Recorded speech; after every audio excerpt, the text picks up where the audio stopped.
মাশাআল্লাহ মাশাআল্লাহ, আরেকটু জোরে ওয়ালা আলি।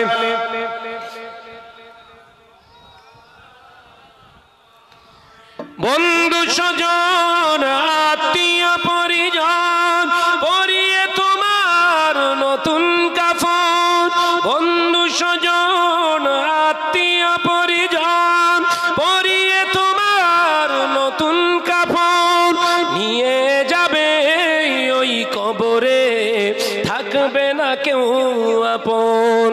একই দিন তোমারই নাম মসজিদে হবে এলান, একই দিন তোমারই নাম মসজিদে হবে এলান।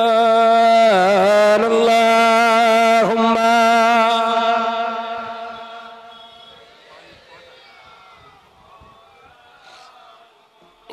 ওয়া আলা আলি।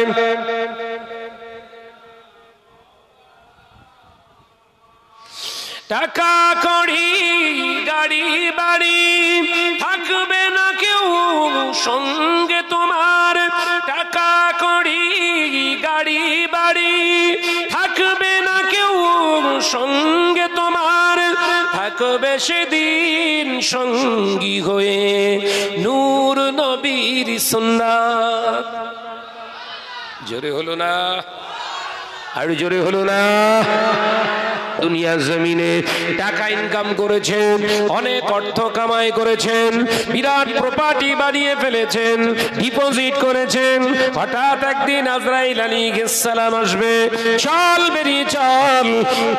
নিজের চেহারার ভিতর থেকে খাঁচা থেকে জানটাকে খিঁচে বার করে নেওয়া হবে, সাদের বডিটা জমিনের উপরে পড়ে থাকবে, আর দেখতে পাওয়া যাবে ওই অবস্থায় পড়ে থাকবে। হঠাৎ জানতে পেরে যাবে বিবি আমার স্বামী আর নাই, আশেপাশের মানুষগুলো এসে দেখবে মারা গিয়েছে। হঠাৎ ইমাম সাহেব বলে দেবে বাবা মসজিদ যান, মসজিদের মাইক এলান করে দেন শাহনাজ ভাই আর নাই, ইন্তেকাল হয়ে গিয়েছে, আগামীকাল জোহর বাদ জানাজা হয়ে যাবে, এলান করা হবে। আজ সকাল 6:30 শাহনাজ ভাই ইন্তেকাল করেছে, তানার জানাজা আগামীকাল জোহর বাদ হবে কিংবা আসর বাদ হবে, এলান হয়ে যাবে। হাজার হাজার মানুষ আত্মীয় স্বজনেরা সবাই এসে দাখিল হয়ে যাবে। জোহরের ওয়াক্তে এসে কেউ নামাজ পড়লো কেউ পড়লো না, সবাই সম্মিলিত অবস্থায় দাঁড়িয়ে রয়ে গেলেন। এমন সময় গোসল করিয়ে আপনার দেহটাকে, সাদের দেহটাকে গোসল করিয়ে দিয়ে কুল পাতা দিয়ে সাবান ঘষে গোসলটা করিয়ে দিয়ে 3টে কাপড় উপহার দেয়া হবে, 3টি সাদা। এত কালার কালার জামা পরতে বাবা সব কেড়ে নেওয়া হয়ে গেছে, এখন পরানো হবে সাদা 3টি কাপড়। প্রথম একটা কাপড় তোমাকে পরানো হবে, তুমি শার্ট পরতে ভালোবাসতে, টি শার্ট পরতে তুমি ভালোবাসতে, ওগুলো কেড়ে নিয়ে বোতাম বিহীন, সেলাই বিহীন, পকেট বিহীন একটা পিরান তোমাকে পরানো হবে, সাদা পিরান। ওই পিরানের পকেট থাকবে না, কোনো আপনার বোতাম লাগানো থাকবে না, ওই পিরানটা পরিয়ে দিয়ে আর 2টি লেফাফা লম্বা লম্বা 2টি কাপড় আর তার উপর দিয়ে জড়িয়ে দিয়ে 3 জায়গায় বেঁধে ফেলবে, 3 জায়গায় বেঁধে ফেলবে। হঠাৎ খাটিয়ার উপরে শুইয়ে দিয়ে বলবেন জানাজা শুরু হবে, দাঁড়িয়ে যান। সকলে কাতারে কাতারে দাঁড়িয়ে যাবে, দেখতে পাওয়া যাবে এমন সময় জানাজা হয়ে গেল, কাঁধে করে কবরস্থ করে দিল বাবা। আর সকলে ফিরে আসছে, আদরের ছেলে, আদরের মেয়ে, আদরের বিবি, কত রক্তের সম্পর্ক ভাই, কত বন্ধু, সবাই দাফন দিয়ে মিনহা খলাকনাকুম ওয়া ফিহা নুঈদুকুম ওয়া মিনহা নুখরিজুকুম তারাতান উখরা। আপনাকে 3 মুঠো মাটি দিয়ে যে যার মতো বেরিয়ে চলে আসবে।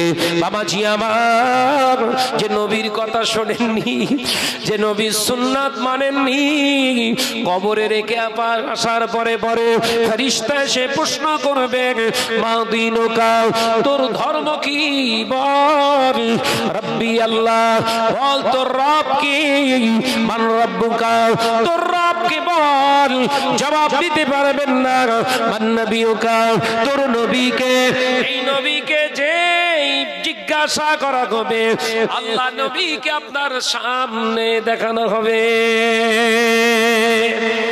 কবরেতে সঙ্গী হবে নূর নবীর সুন্নাত।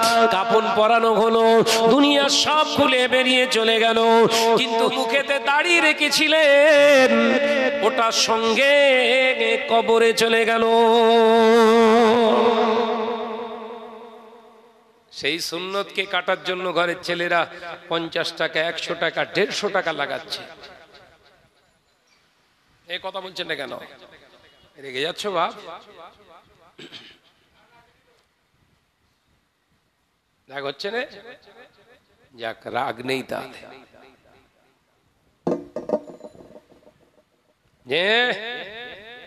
নবীর উম্মাত কোন ব্যক্তি যদি একটা মিথ্যা কথা বলে, কটা? সারাদিনে একটা মিথ্যা কথা বলেছে। হাদিস পাকে এসেছে, বিশ্বনবীর জলিল কদর সাহাবী জামাতা হযরতে আলী কাররামাল্লাহু ওয়াজহাহু হুজুর বললেন, একটা মিথ্যা কথা বলার কারণে 1 কাবিরা গুনাহ হয়েছে। কটা? জোরে বল না বারে বাহ। 1 কাবিরা গুনাহ হয়েছে। ওর পরে আর মিথ্যা কথা বলিনি, গুনাহ আর হয়নি। কিন্তু কেউ যদি দাড়ি চাঁচে, কেউ যদি দাড়ি মুন্ডন করে, হযরতে আলী কাররামাল্লাহু ওয়াজহাহু হুজুর বলছে 24 ঘন্টার গুনাহ। কত ঘন্টা? ওই অবস্থায় যদি আজরাইল এসে জান নিয়ে নেয়, কি করবেন? গুনাহ অবস্থায় তিনি মরল। কথা বলছেন না কেন? ওই জন্য আমি গজলের ভিতরে কি বললাম, নাশিদের ভিতরে কি বললাম? তৈরি থেকো, তৈরি রেখো। আজরাইল এসে বলবে না, এই তোর জান কবজ করবো, দাড়িটা বাড়া। বলবে? বলেন না, জোরে বলেন না। আজরাইল ইসলাম বলবে, এই সপ্তাহে দেখা করে যাচ্ছি, দাড়ি আর কাটিস নে, জান কবজ হবে, দাড়িটা রাখ, 2 সপ্তাহ পরে আসছি। বলবে? সুযোগ নেই। তৈরি রেখো, তার মানে এটাই বলতে চাইলাম,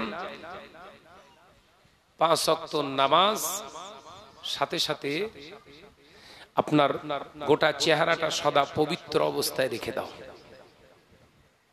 এই এখন এসে আমি ডাইরেক্ট এসে স্টেজে উঠে গেলাম, কেন বলেন তো? মাগরিবের নামাজ আদায় করে ওই পবিত্র অবস্থায় আছি আমি, এখন ওযু নষ্ট হয়নি আমার। স্টেজে চলে এলাম, এসে ভাইদের বললাম আমার 15 মিনিট লেট হয়ে গেছে আসতে। ওই কেন লেট হয়েছে বলছিলাম, জশ্নে মিলাদুন নবী, রাস্তা বন্ধ, লাও সামলাও এবার। আমার কথা বুঝতে পারছেন তো নাকি? মানুষ, পথচারী মানুষদের কষ্ট দিয়ে বিশ্বনবী দিবস। কেন এই খানপুরের ছেলেরা এখানে বিশ্বনবী দিবস করছে? হচ্ছে না এটা? রাস্তাতে খোলা, সব যাতায়াত করছে, হিন্দু, মুসলিম, জৈন, খ্রিস্টান যারা বসবাস করে এখানে প্রয়োজন ইচ্ছা মতো যাচ্ছে। কথা ঠিক না বলছে রে? বলেন। এটাই হলো ধর্মের নীতি। যে ধর্মই হোক না কেন, সনাতন ধর্ম হোক, খ্রিস্টান ধর্মে হোক, ক্যাথলিয়ান হোক, আর মোজেসিয়ান হোক, আর পার্সিয়ান হোক, যে যে ধর্মের বিশ্বাসী, কোন ধর্মের ভিতরে এরকম উক্তি দেওয়া নেই যে মানুষকে কষ্ট দিয়ে তুমি ধর্ম পালন করো। একটা ধর্মের ভিতরে বাণী নেই। যদি বলেন ওরা করছে, গাজ্জুয়ারি করছে, কথা বুঝাচ্ছেন না? ওরা কি করছে? চেয়ারের পাওয়ার আছে, ক্ষমতা আছে, জনবল আছে, যা ইচ্ছা তাই করছে।